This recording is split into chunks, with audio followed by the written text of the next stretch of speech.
You are listening to Lighthearted, the official podcast of the United States Lighthouse Society. My name is Jeremy D'Entremont. Welcome.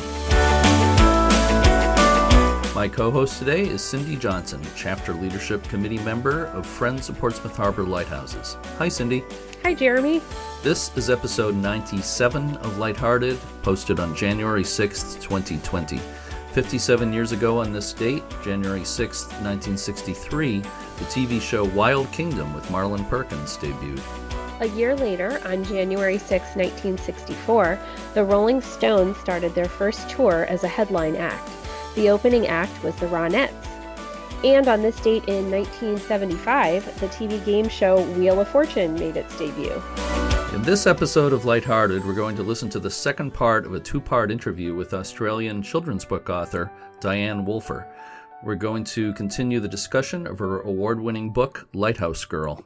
For anyone who missed part one of the interview, Lighthouse Girl tells the story of Fay Howe, the daughter of a lighthouse keeper at Breaksea Island in Western Australia. As ships carrying Australian soldiers left the harbor at Albany, she communicated with many of them using semaphore. She relayed their messages to the men's families. For many of the soldiers headed to Egypt and Gallipoli, the sight of Fay Howe waving to them from the island became a symbol of hope. After we hear the rest of the interview with Dianne Wolfer, we're going to listen to an interview with Don Watson, the son of Fay Howe, the Lighthouse Girl. Don's wife and their daughter also took part in the conversation. Lighthouse Girl, which was originally published in 2009, won the West Australia Young Readers Book Award for picture books. Dianne Wolfer's books have won many other awards. She also writes novels for children and young adults that focus on life in modern Australia and Pacific countries. Let's listen to the second half of my conversation with Dianne Wolfer now.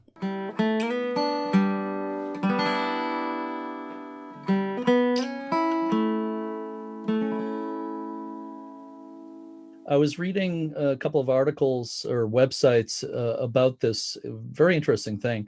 In 2014, a 20-foot tall puppet based on Fay Howe was created for an event called The Giants at Perth International Arts Festival.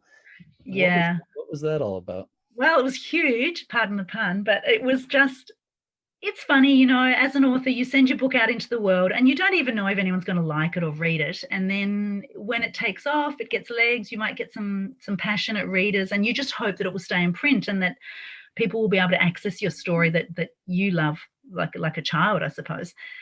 Anyway, out of the blue, I got this email saying, oh, there's this French company, Royal Deluxe, and they're thinking of bringing giant puppets to the Perth International Arts Festival. I'm like, okay, okay. And that they'll be in Albany and they're looking for story. Do you want to meet them? So it's like, okay, sure. So I went and had coffee with Jean-Luc and his team, and such an interesting fellow, very big personality, and there's some great stories from that meeting. But we met in a cafe with his team, and they were there to look. Basically, they had these massive puppets. They've got a diver giant, they've got a little girl, there's a granny, a dog, I think there's an elephant. And they were bringing the big giant, the diver giant, and the girl to Perth. And so what they were looking for were stories, local stories that they could link to the journey of these giants. They were going to bring the giants, they wanted to link it to local story. So I gave Jean-Luc a copy of Lighthouse Girl, and he loved it. And I explained it. I don't speak French, so through the translator we're explaining it, and he loved the idea and actually wanted to start the event here in Albany with this massive light coming from Breaksea Island onto the mainland, and then this big wall of lights starting up in Perth, so it's sort of light thing. But that, I think the costing's got a bit much on that. So he still used the story and a different interpretation of it. So basically, when I read the interpretation, I thought, okay, that's unusual. It's a bit of a leap, but in essence, there's a little girl giant falls from the sky, and she's out in the outback and meets with people, and they sitting around talking about this old story from 1415, when the soldiers left. And then meanwhile, the diver, I think, comes up from the ocean in Gallipoli where so many men died. and then they meet in Perth. So it's on there's a website you can look up, but in essence, so it's a real distillation of the story. But she finds this really old book, old red covered book from the past, and wants to find out more. What it meant for me was that I got a VIP pass to follow myself and a few of my family, to follow this incredible arts experience through the streets of Perth for 3 days. They walked these massive 3-story, 6-story marionettes, they like to call them, through the streets, doing street art performances. They met, they danced, they flew through the sky. It was incredible. And I was able to be right up there close as part of it, because the story sparked the little girl giant's journey. So it was amazing. It's a real honor when somebody takes your story and then adapts it differently. Helly Turner, a playwright, has made Lighthouse Girl and Lighthouse Boy into a stage play, which was incredibly moving. That stuck more totally to the story. And that opened here in Albany and then went to Perth, the capital city, and then it's toured Western Australia. Maybe one day it'll go to the east. And that was really beautifully done. A very small cast and a very beautifully designed set that was very simple, and the girl, all of the characters were amazing. The young woman who played Faye managed to capture her youthfulness, and it was a beautiful production. I was really honoured to see it. And they also, during 2014 November was a big deal in Albany. There were all these commemorative events for where this huge convoy leaving Albany 100 years ago. Had there been helicopters or video or media in the day, it would have been a massive event. But of course, back then there wasn't. So we now have a National Anzac Centre here. And the 4 years it took me to research the book, I could probably do in 2 days now at the National Anzac Centre. From home or at the centre, yeah. Up at the centre. Probably a lot of the stuff might be online. But there's a beautiful building overlooking King George Sound where the troop ships were all at anchor. And you can also see Breaksea Island and the lighthouse. And there's a walkway where you can go and see where the town folk of Albany waved to. And there's information about every ship. And there's a great big interactive display where the ships go. There's the old cinematography film, but you can see each ship leaving. You press a button and you can see the size of the ship, the dimensions, who was on board, links to everything. It's really well done with incredible photos. But back when I was researching, it was the old microfiche. I don't know if you've ever, it just does your eyesight in. You've got to put each page and then wind it and then try and read this really old newspaper writing. And then there were discrepancies. How many ships were there 38? Were there 36? And to work through that piece by piece. Luckily, Albany is the oldest European settlement in Western Australia. And so we've got an historical collection at the library. And so there were people who really were helpful. There's a military historian, Dianne Wolfer, and Lawrence Cuthbert, Sue Lefroy. There were people who were really helpful, like sort of saying, well, look, although the newspaper article said she was communicating via Morse, it was probably semaphore. Mm-hmm. And at some point, we're just having to make a little bit of a guess. But, sure. Yeah. You got to fill in the holes. That's right. As long as at the back, I'm not a military historian, and I'll read it once, and then it's like my imagination takes off, and I have to keep going back to check my facts, because my brain's gone off somewhere else with a character, and it's like, hang on, which of that is real? So at the back of historical fiction, for children particularly, there's always, well, this is what's true and this is what I've used creative license. I've imagined this part. Mm-hmm. Having read a lot of soldiers' diaries and letters to try and capture some of that old-fashioned language. And that was a funny thing too, that when I tried to use some of the actual language of the soldiers of the time, a bit jolly good show kind of, it sounds too silly now. So it's ironic that the reality is not believable. So for young readers, some of those old-fashioned words, I had to tone it down a little bit because it seems too like I'm making it up. It doesn't seem real, which was funny, you know? Yeah, it's like a balance you had to strike, and it seems to me you did a great job with that. Yeah. Thank you. When I gave the book to my wife to read, I said to her, this would make a great movie. And I don't think you told me earlier until we've been talking just now that a movie is in the works. Can you say a little bit more about that? Well, I can say a little bit more, but what happens is when you've written a book, if you're lucky, then someone might buy the film rights. And depending on who you are, that's a lot or it's just a small amount.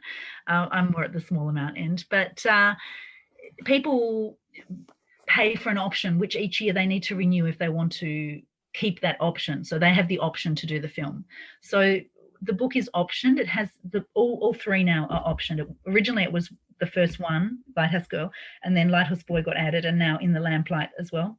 Yes, it's an Australian man. I probably better not say his name, but he's living in California, and he was back in Australia and went to the National Anzac Centre where the books are on sale and saw them there and just loved them. Just the first two. He just loved them, and he's worked in different parts of the film industry but hasn't made his own film completely. And he really wanted to make that his passion for the next, I don't know, 8 years, whatever, to bring those books to film. So when he and his lovely wife came over here to Albany, we met, and then we all got on really well. So we ended up got another helicopter to go back across. He did a lot of research. He went into particular detail with a few aspects of Faye's life that are beyond the departure, which I hadn't. History shifts things, like what you can find out at some stage may not have been on the record, or the family didn't want all of the details to be out there, and things shift. So if people are interested in Faye's life beyond the story, on my website, which is just www.diannewolfer.com, there's a link to books, and then there's a drop down to Lighthouse Girl, and then if you go across, it's the real Faye.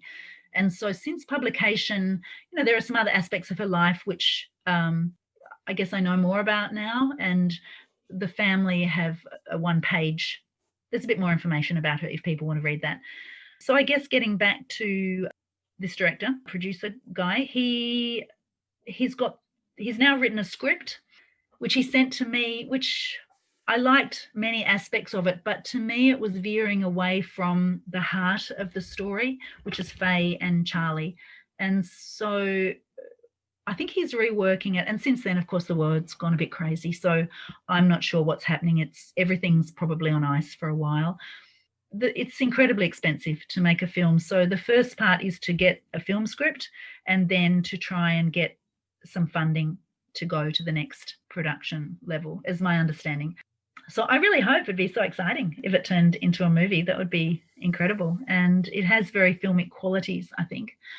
Yes. Oh, that's exactly how it hit me, for sure. I definitely, recognize the cinematic quality of it very, very much. Oh, good. And we've had a bit of a blossoming in Albany, in the southwest here.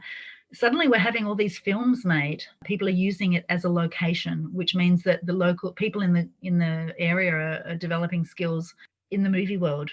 With Tim Winton's Breath was filmed in Denmark, a little town half an hour away. And an adaptation of the movie Rams, which was set, I think, the first time in Iceland or Greenland, one or the other, very much an art house, fantastic film, that's just filmed locally as well. So yeah, it can happen. Yeah, I look forward to it. Why do you think it's important that we remember Fay Howe? Okay. She was a young woman at a place in a really important historic moment in time.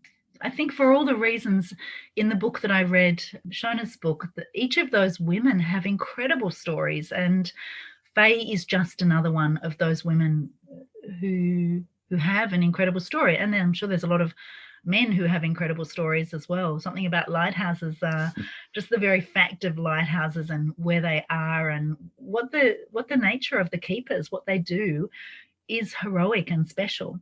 So I think Fay adds to that long list of incredible women who've been involved in lighthouse keeping. And as her mother wasn't there, she would have been really instrumental in helping her father and the other keeper, and not just with the domestic duties, which of course she did, but also with signalling to ships as they came in. Albany was the first point of Australia for shipping. So if you've come from, India or Europe, Albany's the first place you get to. And so there was a lot of interest in which ships were coming in, which was then relayed across Australia. So I think it's just that she was an ordinary woman. I think that's what's so special. She was just an ordinary girl who was there at an extraordinary moment in time and witnessed that, but also witnessed it with such youthful, joyous exuberance. She was on the cusp of womanhood herself. So you've got all of the exuberance of a younger child, but the maturity of a woman to understand the significance of it. So it was a real crossroad in her life. It was a crossroad in Australian history. Yeah, I think for those reasons, it's special. And for me, if I can spark interest in history, particularly in our youth, I write mostly for children, although my books are largely read by adults as well. I think I'm really passionate about bringing history alive for young readers in a way that's not didactic, that's actually just fun, that it's a good story first, and that they just want to read the story, and then they find out some other interesting things along the way that they might not have known, that may spark their curiosity to find out more. Then if that happens, then I'm happy. There are some sad aspects to the story of Lighthouse Girl, but would you say the overall message of the book is uplifting? Yes, definitely. Life is sad. Hard things happen, and these men were going off to war, and many didn't come home. I think the book had to have sadness, anything to do with war. I think the balance of light and shade is important, but I do think it's a hopeful book as well. Even though there is sadness, I think even in dark times, there's always hope. There's always hope, and that's what a lighthouse represents. Fay represented that, and so I think, yes, it is a hopeful book. It's uplifting. I think accepting the shadows is part of being alive. Without the light, and it's a very lighthouse kind of analogy, I suppose. Absolutely. That if you don't have the shadows, and you need the light and the shadows. It's a balance. If you don't have the shadows, you don't have the light, or vice versa. I think I'm not a scientist, but there we go. A philosopher, perhaps. Absolutely. Yeah, definitely a philosopher and poet. And that's really beautifully said. I got one more question for you for bonus points. Okay. What was your favorite part of researching and writing Lighthouse Girl? Well, going out to the island was very special. But I think the most special thing was meeting the descendants of Fay, meeting Don Watson and his wife Peg and their children, and that ongoing friendship. That's something that has continued. And it's almost like Fay's become a real person to me. And I walk on the beach, or I might hear something, and it's like she's come to life in a way for me. When I see photos of her as an old woman, it's like, I know she had a long life and quite a hard life, but it's like I can't accept that. It's like, okay, my Fay is this age. And I think, going out to the island, physically exploring where she lived, meeting the Watson family, and I guess all of the experiences that have led from that, the play, but going out to schools. I go to schools a lot and talk to young readers. And I hear that people come from Perth down to see Albany to look across at Breaksea Island. And I just think, wow, how special. They have accepted this story with such a passion that is humbling and wonderful. So I guess that's probably those things. I probably said 3. I was only allowed 1, I think, wasn't it? That's okay. There was no limit to the number of things, the number of reasons. It's been a fabulous journey for me. And I have other books as well, but this probably Lighthouse Girl will be the book that people associate with me and may remember me. I was thinking when you're talking about her descendants, her son and his family, they must be so happy. They must feel like you've given voice to Faye and the world today, and that must be very special for them. Well, I think so, but it's almost like it's a different Faye as well, because by necessity, when I began the project, nothing was known about her. Even Don really knew nothing about his mother's younger life, which was good because it gave me the freedom to imagine her. If I'd known too much, it would have been harder. Whereas not knowing, I could really imagine. And I sometimes joke, maybe she hated donkeys. I don't know. So she probably, she's really loves her donkey. But it's been a special journey. And I know for Don, particularly when the Giants, because he had a VIP pass as well. So when the Giants came and he went up and the Premier was there and they laid a wreath and they had some special moments, he would just keep saying, looking a bit bewildered and saying, my mum's a giant. My mum's become a giant. And he was just like, there's this 6 foot or 3 foot stories, like building stories high girl marching around. And he'd just say, wow, my mum's a giant. And we've had a good journey together through this, in that when there have been these special commemorative events. And she's just one of so many women, families, children, parents who farewelled their loved ones, and they each have a story. I have some old postcards from World War I, beautifully embroidered ones.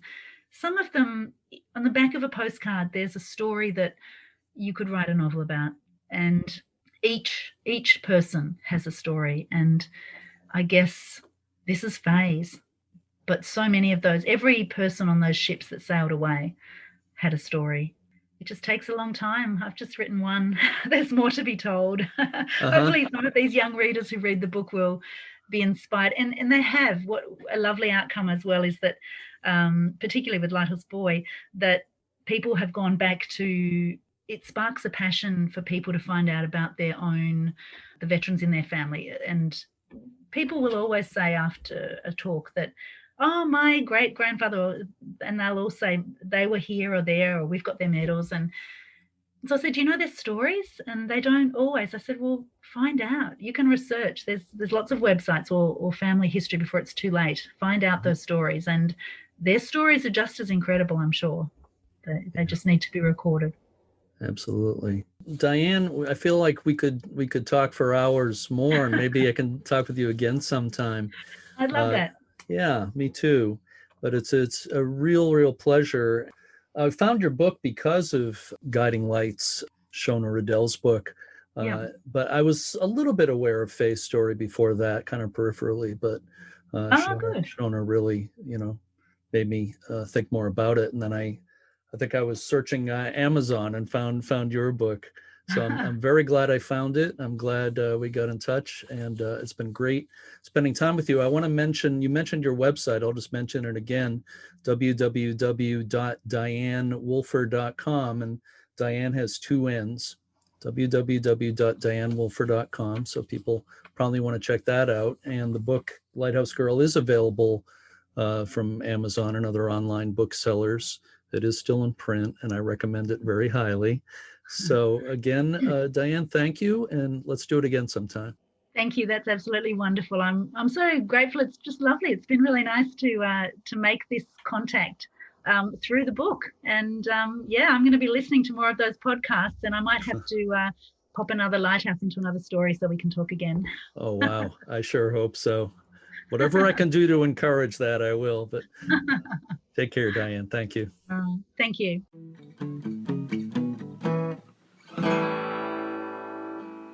Next, we're going to hear a conversation with Fay Howe's son, Don Watson. Don worked on a merchant Navy ship as an engineer, and after retirement, he volunteered at the Fremantle Maritime Museum. In 2014, he was named Western Australia's Senior Volunteer of the Year for all the volunteering he's done for many years.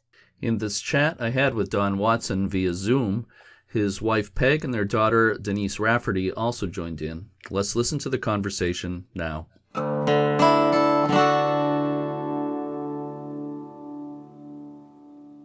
I am speaking with Don Watson at his home in Bibra Lake, which is a suburb of Perth in Western Australia. And along with Don are his wife, Peg, and their daughter, Denise. Hi, everybody. So nice to have you with me today. Thank you so much. Hi, Jeremy. Of course, we're speaking with you, Don. We want to speak about your mother, Fay Howe. And I happen to have the book right next to me here, Lighthouse Girl by Dianne Wolfer. And I've already interviewed Diane about the story of your mother, which is a great story. It's something I've heard about before. I'd come across the story before and thought, wow, that's really interesting. Then there's a new book called Guiding Lights by Shona Riddell, who I interviewed recently for the podcast. And she wrote about your mother in that book. And so I was starting to look for more information, and that's how I found Lighthouse Girl, a wonderful children's book by Dianne Wolfer. And she pointed me to you, and I'm very happy she did that.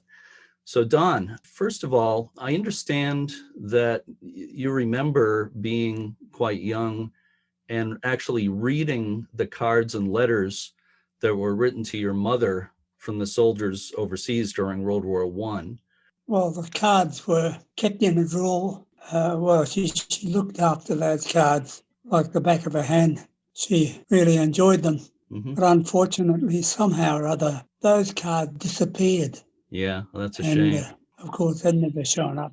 Do you remember anything that the soldiers said in those cards? No, really. They were pre-printed postcards and beautifully decorated. And of course, she treasured them very much. Maybe it'll turn up, I hope. Yeah, it'd be nice that they were in a box hidden away somewhere, and we just happened to find a box one day. It's over 30 years. There were, a few dozen of those, something like that? Oh, must have been easy, yeah. Tied up with a piece of ribbon. Oh, were they? They were the bunch of cards were tied together with ribbon? Very much, yeah. Oh, that's nice. If we could talk a little bit about Dianne Wolfer's book, Lighthouse Girl. I'm wondering, Don, how did you feel about that book? I know you've met Diane, but I'm wondering about your feelings about her book, Lighthouse Girl. I thought it was a very good book, but not having knowledge of the background, that's nothing to compare with. But I enjoyed the book. It gave me a sort of bit of insight into what my mother had to put up with on the island. There was no connection half the time. So they relied on a boat coming out to the island with supplies and so forth. And of course, if there was a bit of rough weather, because the boat couldn't berth, the difficulty of getting across that stretch of water was quite treacherous, because Breaksea Island was out really open to the ocean, the Southern Ocean. So you only had to get a bit of bad weather coming in from the south, mm-hmm. and that cut off communication virtually, and they had to make do with what we had or what they had. I wasn't there. Yeah, you were born later. I was born much later. Did your mother talk about her lighthouse days much?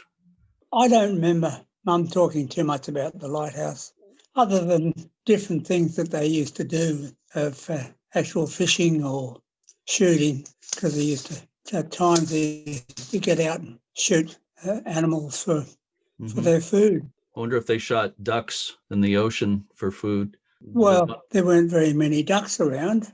Yeah, Diane refers to mutton birds. I don't know. We don't have mutton birds here. I'm not sure what mutton birds are. Are those something kind of bird you can eat? They're a black and grey bird. Yeah, they live in burrows. Oh, okay. Yeah.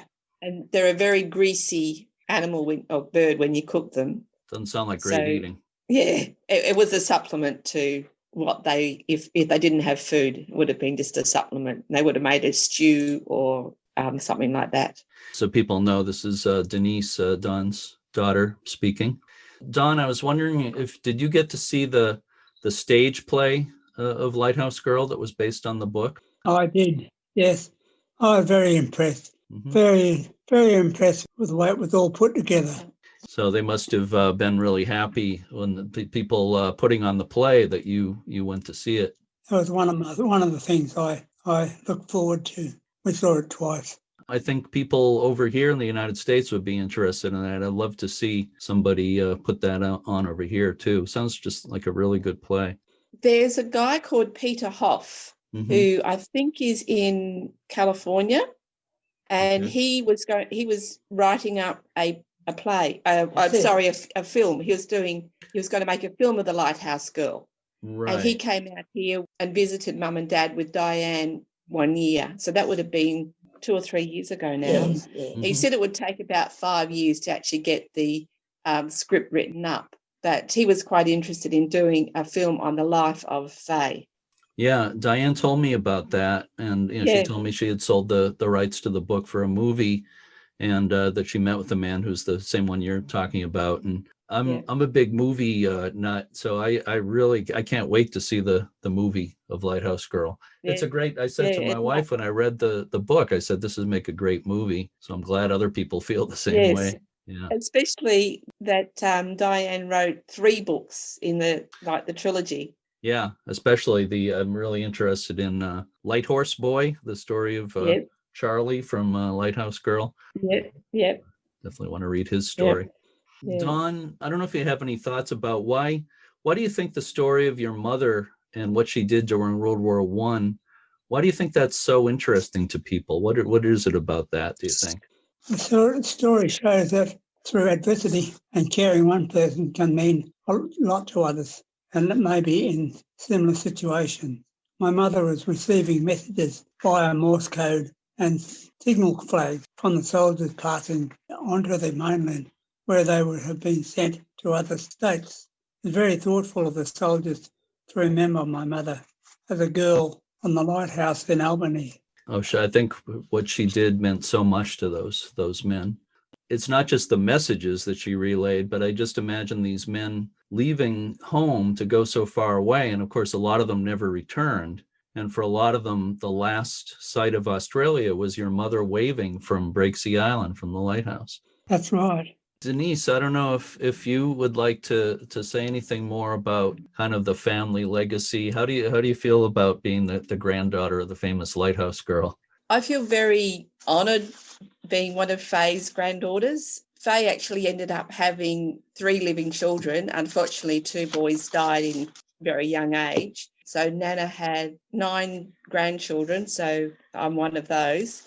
And just from remembering her from times that, we used to go and visit, she's always cooking, making cakes and something like that. So we always, loved having sponge cakes that she used to make.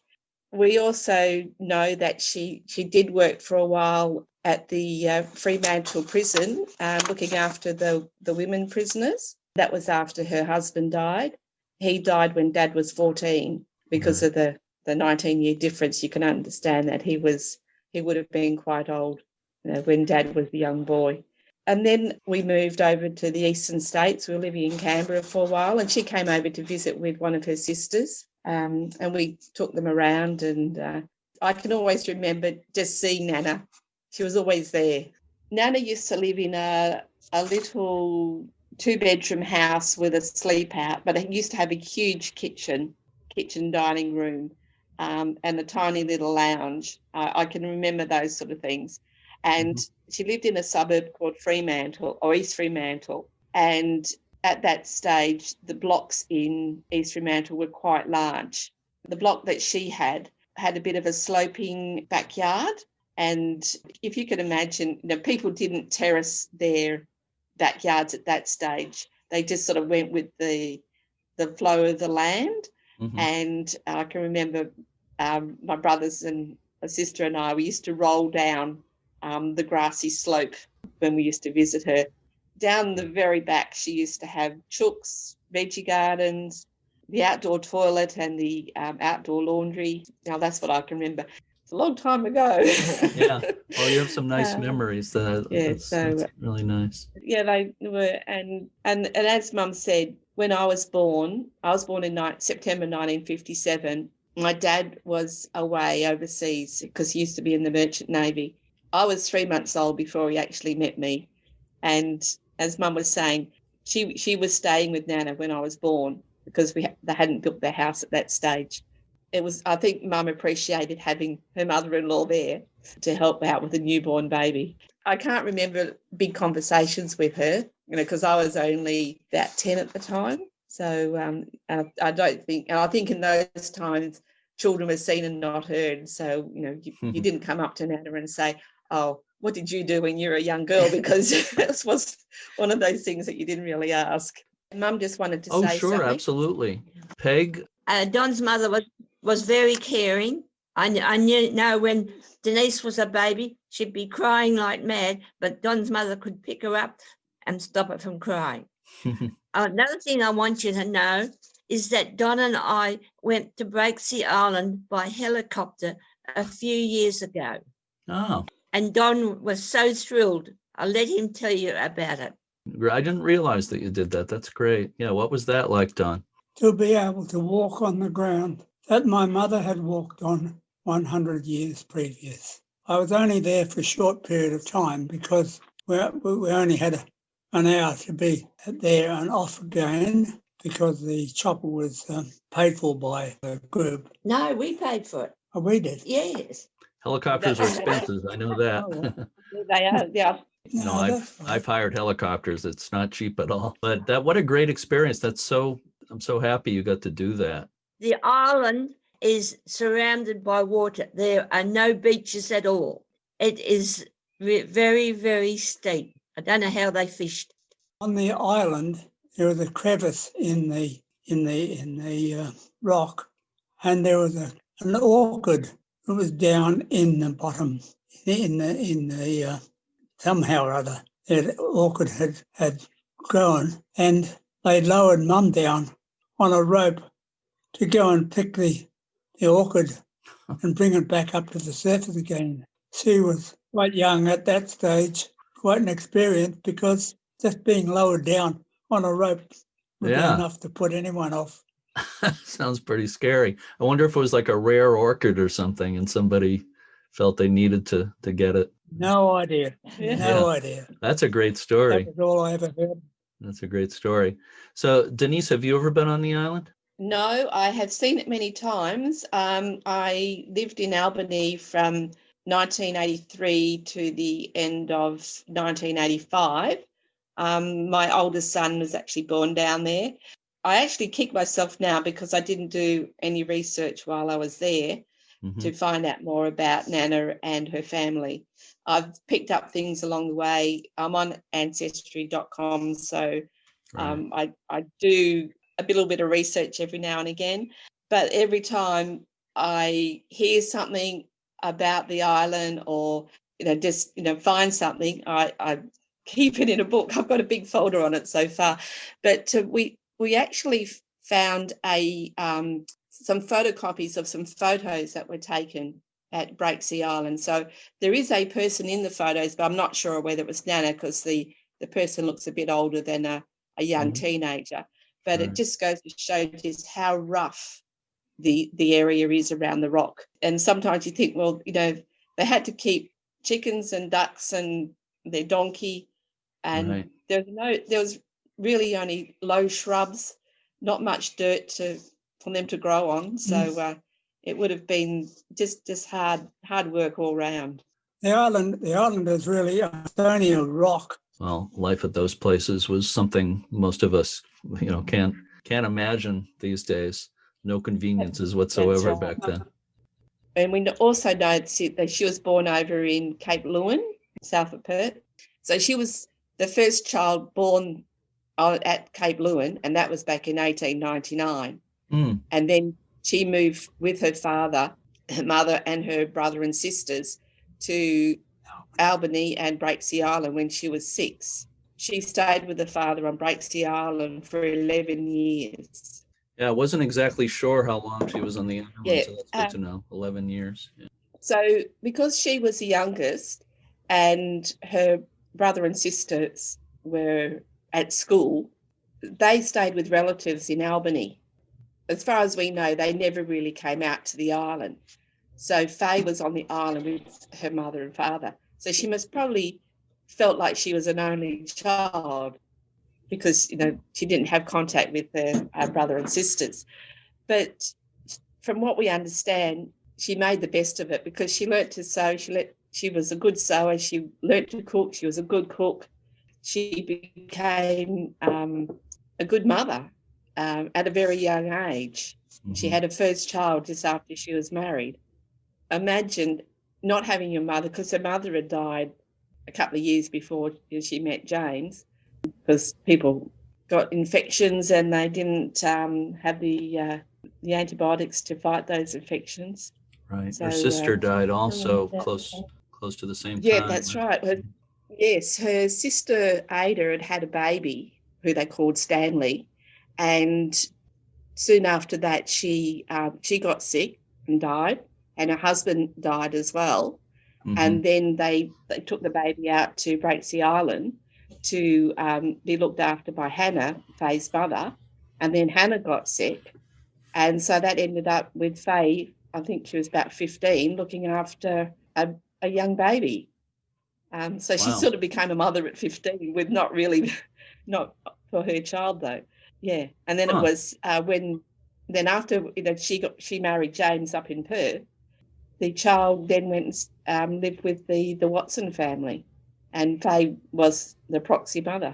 I didn't know that. That's something that's not touched on at all in Lighthouse Girl. Of course she can only cover so much in a book like that. You can't always put everything in a book. Yeah. Well, maybe the movie will include. You've got to stick to a story. One of the things I read about on Dianne Wolfer's website was I forget the exact title of the event, but the Giants event where they had the puppets representing actual people, giant puppets. Yeah. And your mother, Dawn, was one of those puppets, one of those giant puppets. And she told me about it. She said that you said, "I can't believe it. My mom's a giant," or something like that. But that must have been an interesting experience to see that. That was a parade through Perth. Yeah. Not many people can say their mother was a giant. No. They did it through our Perth International Arts Festival. They had her going through the giant girl was on a boat which moved through the streets of Perth, and they had a story behind it. And each day it was a different part of the story. Yeah, and then eventually she ended up down at Langley Park, which is one of our big parks by the river, and met up with the deep sea diver. And then eventually when it all finished, they went down the river to Fremantle on a boat. Dad, myself and my brother, my oldest brother Alan, we had a special wreath laying ceremony as well. So we had these huge wreaths made of poppies, and we had to climb a podium and hang the wreath over the side. So that was an event to remember. It was really nice of Diane to actually come and talk with Mum and Dad at different times to get not actually Fay's life story, but different aspects of what was available on the island and that sort of thing, just from their experiences of seeing what was there. Well, this is all so interesting to me. I've learned a few things about her life that I didn't know before. Yeah. I know there's a lot in Lighthouse Girl that's true, and a lot that's there's artistic license, which is what writers always do. Yeah. But I thought Diane did a great job of kind of blending those things. And she did. There was, she mixed it with a lot of things that we already know about the soldiers and, going off to war and that sort of thing. But she intertwined it in such a way that you thought, well, here's this poor girl on an island, but then all these men come along and it sort of opened up her eyes that there were other people out there. And she was able to put her skills to work with, the signalling and Morse code and being able to chat with somebody else. The basic idea, what you just said about communicating with those men as they left for the war and everything, it's a great story, and it's so emotional. And it's supposed to be a children's book, but I don't mind saying that I cried when I wrote it or when I read it. Diane said that a lot of adults tell her the same thing. That's right. That's right. Don Watson and your wife Peg and your daughter Denise Rafferty, I want to thank you all so much for spending some time with me. It's really an honor and a pleasure to speak with you. Everything about your mother's story, Don, is just fascinating, and I feel very lucky to get a chance to talk with you too. So thank you all so much. Thank you very much anyway for taking the effort to get contact with us. Thank you, Jeremy. Thank you all. Take care. Will do. Thank And you. you take care as well. And thank you very much for the meeting. It was lovely. Yeah. Bye-bye.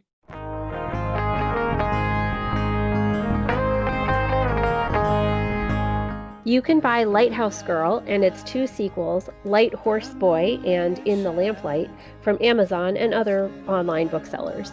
And check out DianneWolfer.com, that's Diane with 2 N's, to learn more about Diane and her other books. You know, one of the great things about doing this podcast is that it gives me a chance to talk with interesting people all over the world. I feel very lucky to have had the opportunity to speak with Dianne Wolfer and with Don Watson and his family. It really was a rare pleasure. Check out the U.S. Lighthouse Society's website at uslhs.org to learn more about all the things the Society has to offer. Donations and memberships help to support this podcast and the U.S. Lighthouse Society's objective to preserve lighthouses in their history and to educate the public on that subject. Thank you to everyone everywhere who works to save lighthouses or any kind of history. We're all on the same team. Keep up the good work. Until next time, thanks for listening and keep a good light.